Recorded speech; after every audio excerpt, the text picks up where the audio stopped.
Genesis chapter 40. And it came to pass after these things, that the butler of the king of Egypt and his baker had offended their lord the king of Egypt.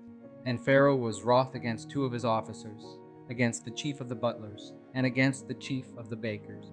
And he put them in ward in the house of the captain of the guard, into the prison, the place where Joseph was bound. And the captain of the guard charged Joseph with them, and he served them, and they continued a season in ward. And they dreamed a dream, both of them, each man his dream, and one night, each man according to the interpretation of his dream, the butler and the baker of the king of Egypt, which were bound in the prison. And Joseph came in unto them in the morning, and looked upon them, and behold, they were sad.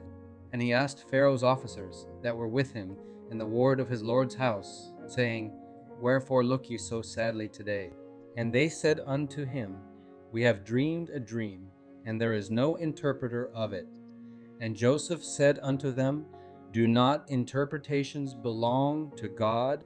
Tell me them, I pray you. And the chief butler told his dream to Joseph, and said to him, In my dream, behold, a vine was before me, and in the vine were 3 branches, and it was as though it budded, and her blossoms shot forth, and the clusters thereof brought forth ripe grapes. And Pharaoh's cup was in my hand, and I took the grapes, and pressed them into Pharaoh's cup, and I gave the cup into Pharaoh's hand. And Joseph said unto him, This is the interpretation of it. The 3 branches are 3 days.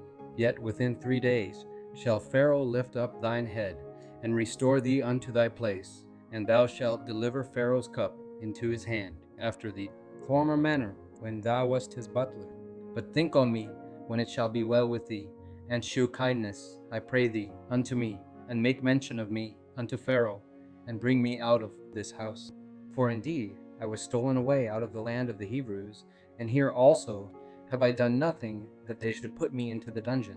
When the chief baker saw that the interpretation was good, he said unto Joseph, I also was in my dream, and behold, I had 3 white baskets on my head, and in the uppermost basket there was of all manner of baked meats for Pharaoh, and the birds did eat them out of the basket upon my head. And Joseph answered and said, This is the interpretation thereof. The 3 baskets are 3 days. Yet within 3 days shall Pharaoh lift up thy head from off thee, and shall hang thee on a tree, and the birds shall eat thy flesh from off thee. And it came to pass the 3rd day, which was Pharaoh's birthday, that he made a feast unto all his servants, and he lifted up the head of the chief butler and of the chief baker among his servants. And he restored the chief butler unto his butlership again, and he gave the cup into Pharaoh's hand. But he hanged the chief baker, as Joseph had interpreted to them. Yet did not the chief butler remember Joseph, but forgat him.